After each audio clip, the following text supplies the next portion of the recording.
जय हिंद दोस्तों। राहुल गांधी मानहानि मामले में सुल्तानपुर कोर्ट में राहुल गांधी को नोटिस कितनी बार भेजा गया, वारंट कितनी बार भेजा गया, लेकिन मजाल है कि ये पहुंच जाएंगे सुल्तानपुर कोर्ट में या फिर किसी भी कोर्ट में। एक बार समन कर दें, एक बार वारंट भेज दें और राहुल गांधी वहां पे फिजिकली तौर पे उपस्थित हो जाए, ये असंभव है। हर कोर्ट में हर रोज राहुल गांधी को लेकर के कोई ना कोई मामला चलता ही रहता है। फिर भी ये देश के प्रधानमंत्री बन चाहते हैं, लेकिन शायद ये सपना जो है वो इनका सपना ही रह जाएगा। मैं आपको बता दूं कि सुल्तानपुर कोर्ट की तरफ से मानहानि केस में राहुल गांधी को लेकर के एक बहुत बड़ी खबर आई है, एक बहुत बड़ा फैसला सामने आया है और इससे राहुल गांधी की समस्याएं जो है वो और ज़्यादा बढ़ चुकी है। आपको बता दूं कि राहुल गांधी पर मानहानि केस मामले में सुल्तानपुर कोर्ट में मामला दर्ज है। दोस्तों, सुनवाई चली, जज साहब बैठे, वकीलों की टोली आई, राहुल गांधी के तरफ से सारे वकील आए, अपनी अपनी बातें रखी, अपनी अपनी दलीलें रखी। लेकिन जज साहब को राहुल गांधी के वकील के तरफ से जो दलीलें दी जा रही थी वो पूरी तरीके से फीकी लग रही थी। मामला क्या है उस पर भी बात करेंगे, आपको बहुत सारे लोगों को पता भी होगा। लेकिन जज साहब को एक भी ऐसा वैलिड रीज़न नहीं लगा जिससे कि ये कहना सही लगे कि राहुल गांधी ने कुछ भी गलत नहीं किया, गलत बयान नहीं दिया अमित शाह जी को लेकर के। जी हाँ, मामला वही है। लेकिन फिर भी राहुल गांधी ने अभी तक माफ़ी नहीं मांगी। ये कभी देश के खिलाफ बोलते हैं, कभी सैनिकों के खिलाफ बोलते हैं, सम्मानित प्रधानमंत्री के खिलाफ बोलते हैं, अमित शाह जी गृह मंत्री के ऊपर टीका टिप्पणी करके और झूठे आरोप लगाते हैं, उस मामले में माफ़ी भी नहीं मांगते हैं। राहुल गांधी रायबरेली सांसद हैं, लोकसभा में विपक्ष के नेता हैं, लेकिन एक नेता के तौर पे इनको सामने आकर के ये बात रखनी चाहिए कि ठीक है, जो बातें हमने कही, हमसे गलती हुई। मंगलवार में दोस्तों कोर्ट में पेश हुए राहुल गांधी और अपना उन्होंने बयान दर्ज करवाया और ये बड़ी जो खबर आई जिससे राहुल गांधी की समस्याएं बढ़ गई है। अब जो सुल्तानपुर कोर्ट में मानहानि का केस जो राहुल गांधी के ऊपर दर्ज है, जिसमें इन्होंने बयान दर्ज करवाया है, अब उस बयान के आधार पर राहुल गांधी के ऊपर कार्रवाई होगी और इससे राहुल गांधी की समस्याएं जो है वो आगे जाकर के बढ़ने वाली है। मामला विधानसभा से जुड़ी टिप्पणी पर आधारित है और कोर्ट ने बयान दर्ज कर अगली सुनवाई की तारीख भी तय कर दी है। वो तारीख क्या है मैं आपको आगे बताऊंगा, लेकिन राहुल गांधी के वकील ने कानूनी प्रक्रिया का पालन तो किया।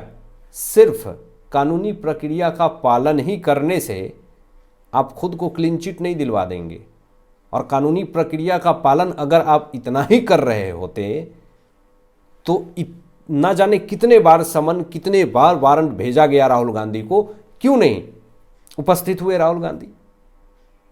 कानूनी प्रक्रिया का अगर पालन कर रहे हैं आप एक वकील के तौर पे, आपको तो करना भी चाहिए। ठीक है, आप करें, और किया आपने।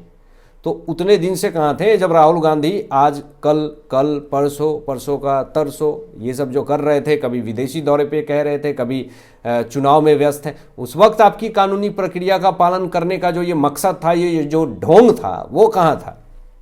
आपको बता दूँ यह जो केस है राजनीति बयानबाजी से जुड़ा हुआ है और सुल्तानपुर कोर्ट में मीडिया की मौजूदगी काफ़ी ज़्यादा रही। लेकिन मैं आपको बता दूं कि ये जो मामला है, मानहानि का मामला सुल्तानपुर कोर्ट में है, राजनीति से जुड़ा हुआ नहीं है, क्योंकि इन्होंने पर्सनली अमित शाह जी को टारगेट करते हुए राहुल गांधी ने घटिया टिप्पणी दे दी। अब सुल्तानपुर कोर्ट में मीडिया की मौजूदगी सामने रहने से आप साफ तौर पर अंदाज़ा लगा लीजिए कि कुछ बड़ा होने वाला है, ऐसा बड़ा जो पूरा देश देखता रह जाएगा। आपको बता दूं मैं कि बयान के बाद राहुल बिना कोई टिप्पणी किए निकल गए।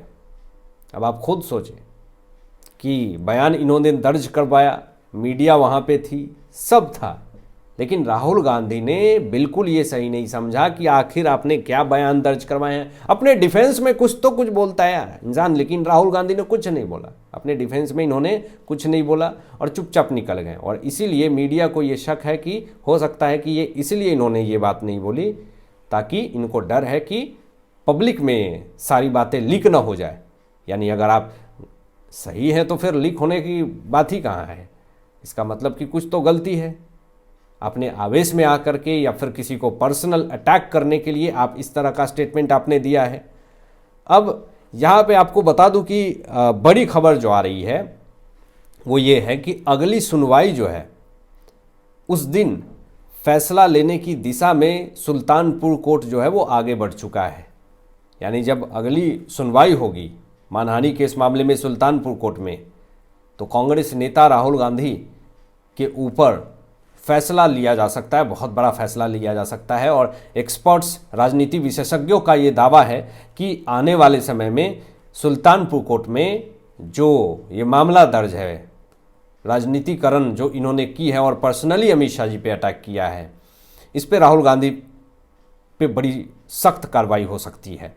अब मैं आपको बता दूं ज़रा कि मामला क्या है। 2018 में बेंगलुरु की एक सभा में राहुल गांधी ने अमित शाह जी को हत्यारा कह दिया था। बताइए, एक देश के गृह मंत्री को आप खुलेआम खुले मंच से आप अपने कार्यकर्ताओं को खुश करने के लिए हत्यारा कह देंगे और फिर ये कहेंगे कि मैंने कोई गलती नहीं कही थी, माफ़ी तक नहीं मांगते।